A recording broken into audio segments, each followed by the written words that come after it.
Another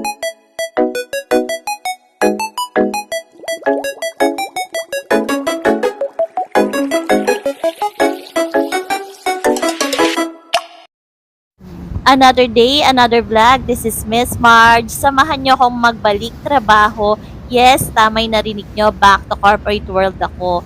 Napag-isip-isip ko kasi na hindi pa sapat yung kinikita ko sa pagbablog para sa needs namin ng anak ko at sa aking mga bayarin. So, kailangan ko munang magpakaalipin sa salapi. Kailangan ko mag-work hard para sa amin ng anak ko. And ayan nga, pagkagising ko, naligo na ako at kumain na. At nag-ready na ako para pumasok.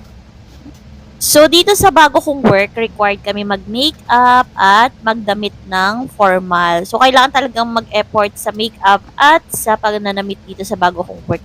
Pero ang advantage naman nito, at least, maalagaan ko yung sarili kong mag-ayos, manamit na maayos. So, unlike before, parang napapabayaan ko yung sarili ko. So, at least dito, maalagaan ko yung sarili ko. So, dahil hindi pa ako masyadong marunong mag-makeup, nag-aaral pa ako. Pero at least, yan, mag-e-effort na akong mag-makeup at mag-ayos. So, yan, nagre-ready na ako para umalis. Nagra-rubber shoes na muna ako para pag uwi ko, pwede akong maglakad. Malapit lang naman yung boarding house ko dun sa bago kong work. So, pero mamaya pagdating ko sa office, magpapalit ako ng formal shoes. So, dahil maglalakad ako pabalik, ayan, magra-rubber shoes ako para comfortable pag uwi. So, dito nga pala ako sa Makati, yung bagong work ko. Dito rin ako ng rent ng bed space para madali lang yung biyahe.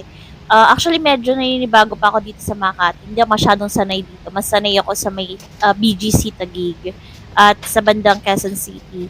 Pero ngayon, ayan, tinatry ko, pinafamiliarize ko yung mga daan. And ayan, tinitingnan ko paano ba ako makakatipid dito sa Makati. Kasi ang impression ko dito sa Makati, mahal ang bilihin, mahal ang mga tirahan. So, let's try. Let's see. Magbibigay ako sa inyo ng tips paano ba makatipid dito sa Makati. So, umalis na ako at pumasok na ako sa work. Dumaan muna ako sa bilihan ng pagkain.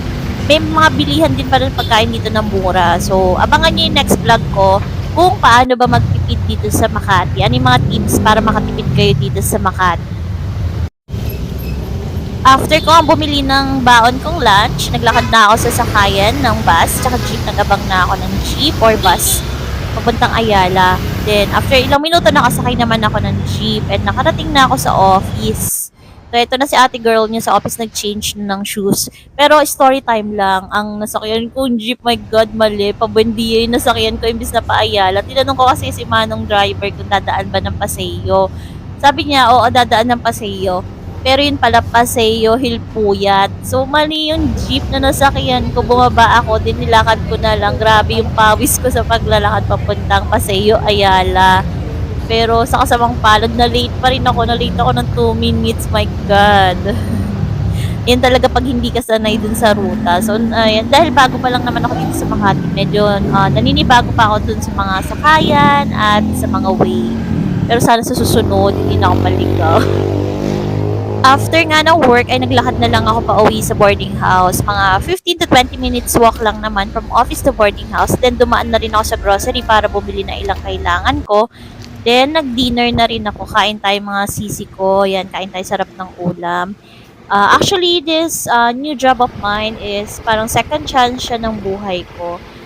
Last few months kasi medyo nagkaroon ako ng personal problem. Nag-stop ako sa pagbablog. And, ayun, gusto ko muna magpahinga. So, ayun, nag-resign ako sa work ko. Actually, maganda yung previous work ko, government employee, regular na ako. But I have to leave kasi kailangan ko magpahinga. Hindi rin ako makapag-focus sa work. So, yan, nung medyo nakapagpahinga na ako, so I decided to go back to work. Kailangan ko mag-work kasi may anak ako. Then, eto, mabait pa rin si Lord. Binigyan tayo ng second chance sa buhay. Binigyan ako ng better job. Actually, maganda rin tong work na napuntahan ko. So, I hope ma-regular ako dito and maging maayos yung work ko. And kahit na marami tayong pinagdaanan, andyan pa rin si Lord to give us blessings and second chances sa buhay. So, thank you Lord for this new work and new opportunities.